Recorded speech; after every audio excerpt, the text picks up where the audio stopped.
السلام علیکم ورحمت الله وبرکاتہ. نن تاسو ته موږ په دې ویډیو کې د سورۃ بقره د آیات نمبر 114 نه والے تر 117 نمبر پورې ترجمه په دریو زبانو اردو، انګلیش، پښتو کې دا موږ تاسو ته سناوو او وی ګورئ. دا یو څو آیاتونه داسې دي چې په دې کې الله تعالی خپل قدرت، شان تخلیق، خپل پہچان نهایت عظیم انداز سره بیان کړی دی.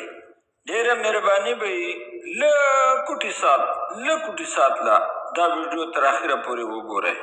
شاید چې دا آیات ستاسو د زړه دنیا بدل کړي.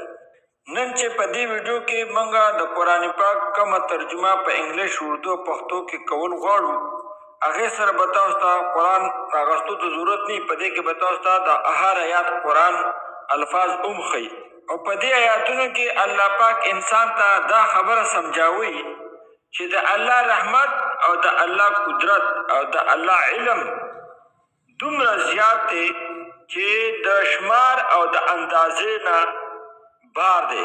څوک اندازه څوک د هغې شمار نشي لګولی، دومره زیات دی. دا الله پاک سمجھاو. او که تاسو لږ ټیم وباسئ او دا آیاتونه د زړه سره واورئ، نو یقین وکړئ چې ستاسو ایمان با او یقین با داسې په یو بالکل نوی انداز سره او تازه جوړ شي.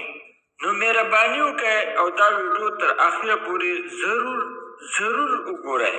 زما دوستانو، مشرانو، کشرانو، ورونو او خویندو، قرآن دا آیاتونه صرف الفاظ نه، هدایت او رحمت او یو روشنايي ده. او دا آیاتونو د قرآن دا ترجمه او دا پیغام زما سره یو ځای موږ او تاسو ټول به په جمع باندې تر هر مسلمان وروره پورې او غوږه پورې او تر زړه پورې رسول په موږ تاسو ډېر لازمي دي. د خپلو وروڼو، خویندو، دوستانو سره ضرور شیر.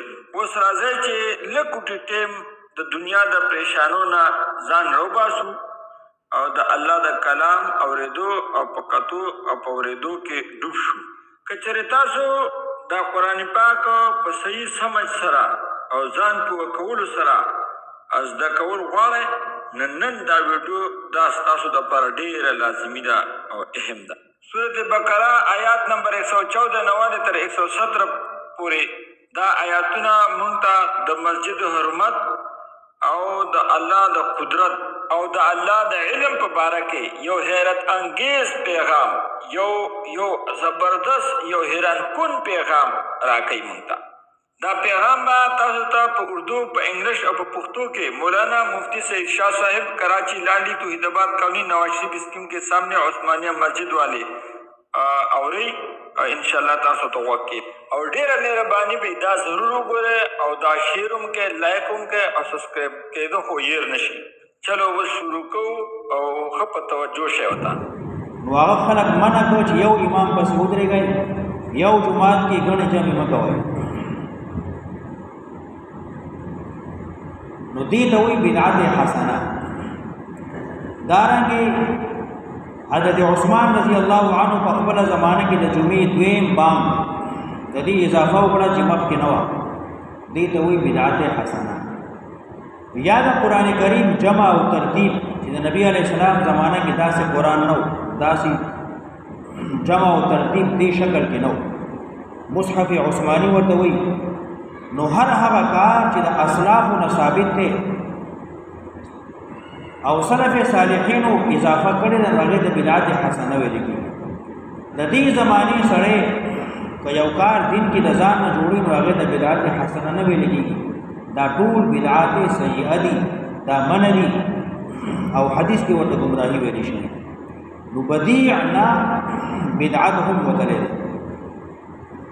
وقال الذين لا يعلمون لولا يكلمنا الله. دا ومه شبهه ده.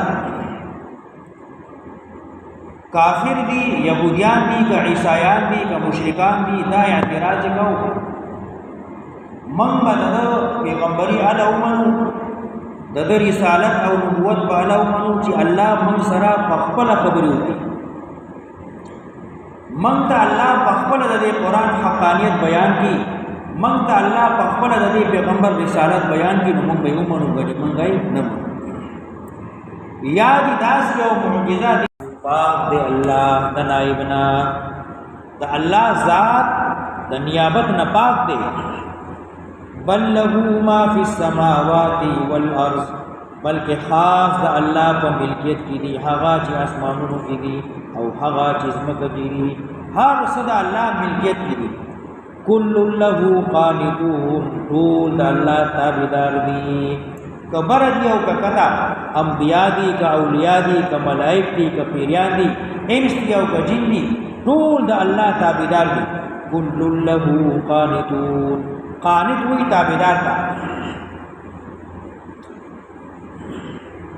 لکه دعای قنوت من ویترو کی وایو دعای قنوت سمانا را تابعداری کل له قانتون ټول د الله تابعدار دي بدیع السماوات والارض ناشنا پیدا کوونکی دی د اسمانونو او د ځمکې بدیع هغه ذات چې داس یو شی پیدا کی چې مخکې د هغې نمونه نه انجینیر یو شی جوړی نو مخکې ولا نمونه ګوري سیمپل ولا ګوري چې دا به څنګه جوړو بدیع الله دومره لوی آسمانونه جوړ کړه بغیر د نقشې بغیر د سیمپل بغیر د مثال سابق یعنی ناشنا پیدا کوونکی دی دغه بدیع نه بدعت هم دی بدعت وی ناشنا کار تا یعنی دین کې یو کار مخکې نو او اوس یو سړی ناشنا دین کې یو کار جوړي نو دې ته وی بدعت یو بدعت لغوی دی یو بدعت شرعی دی بدیع بدعت ویل کېږي بدیع لغوی ته بدعت لغوی یعنی یو ناشنا شی جوړو بدیع السماوات والارض ناشنا پیدا کوونکی دی د اسمانونو او د ځمکې و اذا قضا کله چې اراده وکړي امرن د یو کار فانما یقینا شان داده یقولو وینا کوي الله له دی شتا کن شا دا کن چې دا الله وینا چې کن شانو شیبا دا زما استاد په کولو د بارا کون راوړو دینه مراد ده سرعت یعنی یو کار په سکندونو کې کول دا غي تعبیر یو کو لفظ کون سره کله چې اراده وکي الله د یو کار د کولو ورته وي اوشا فیکون نو وشي شي شا مرشو کن فیکون شا فیکون نو شي